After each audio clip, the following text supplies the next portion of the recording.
Do you know why a sunflower is called a sunflower? You might think it's because sunflowers look like the sun.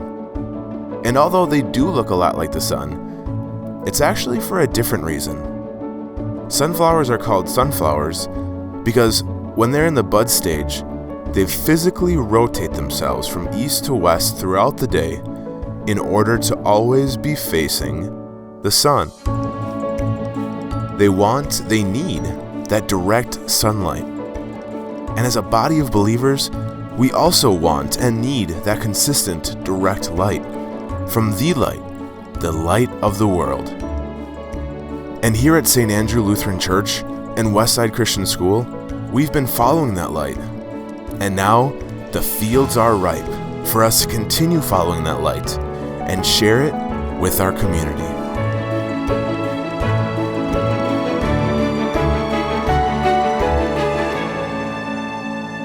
A recent speaker at a 9/11 memorial at Ground Zero in New York City introduced the reading of the names of the victims this way. He said, "Every name you're about to hear falls into at least one of 6 different categories.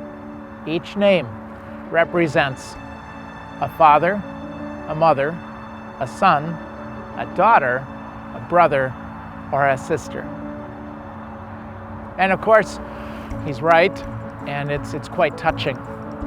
But children of God, you and I would say there's another category into which all of those people fit. Someone for whom Jesus gave his life. God the Father thought enough of every person you'll ever lay eyes on to send his Son to live and die to be the Savior of that person. Well, St. Andrew, that's what's driven us in ministry for decades, for our entire existence, and it's still what's driving us today. Even in these COVID times, guests are seeking out Christ and showing up at our worship services where we welcome them and we encourage each other and we gather together to praise our God. Even in these COVID times, new people are seeking out a stronger relationship with God and with one another through our growth groups, through Plugged Into Jesus, through our various nurture ministries. Even in these times, God's people want to serve. They're finding new ways and new opportunities to serve one another and together to serve the needs of our community.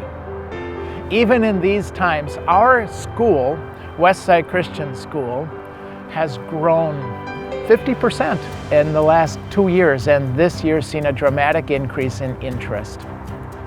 Now that's partly what's driving our desire to acknowledge that the fields are ripe. God is presenting to us opportunities for ministry even in these times, and we just can't ignore them. And so we need some facilities in which to carry these out. You've heard about them. We'll add on 6 classrooms. They'll be positioned right behind me on the end of the education wing. Classrooms that will be used not just for Westside Christian School, although we need them now and we'll really need them next year, but they'll also be used for adult growth groups, for Plugged Into Jesus, and for other nurture ministries. Our interim worship room, church, was built 20 years ago to be just that, a temporary place we'd gather for worship. And it has served us so well, hasn't it?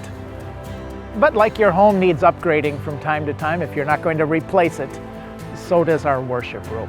So to show ourselves and to show the community and to show our God the importance we place on Him meeting us in word and sacrament and worship, we have planned upgrades in the worship area too.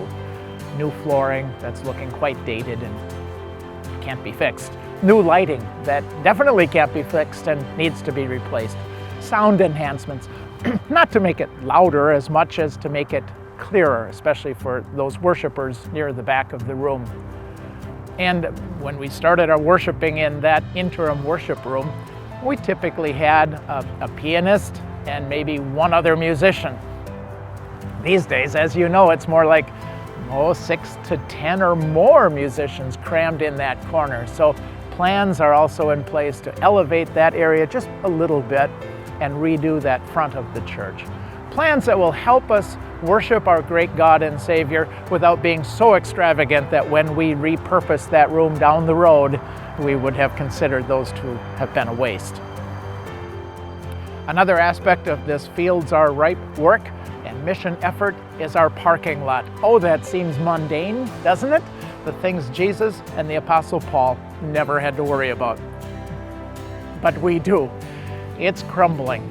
I think I saw Joel and Karen Lawson driving their Prius into a pothole, and it was 30 seconds before they emerged. I'm glad they came out. We don't want to lose anybody, and it's irreparable. It's just one of the costs of having a property. So to replace that parking lot as a great welcome mat and to show our community how important this is to us. And finally, the fourth aspect of this work is to retire our $850,000 debt. Now, money is cheap right now. You people who are economists and bankers and such, you know these things better than I ever could.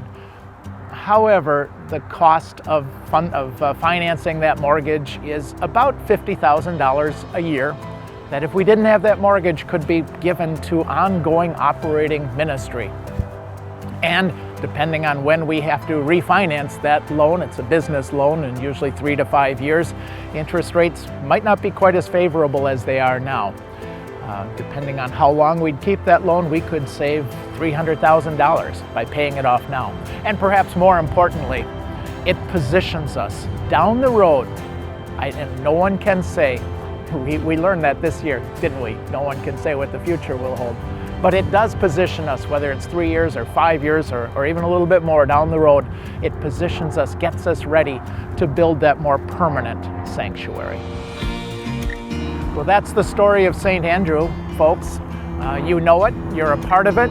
These people want to reveal their stories to us. You know, we've been used to that. We wear these masks, and then when we get outside, we can reveal ourselves. Well, these people are going to reveal not just their faces, but they're also going to reveal their stories of how God has blessed them through this ministry.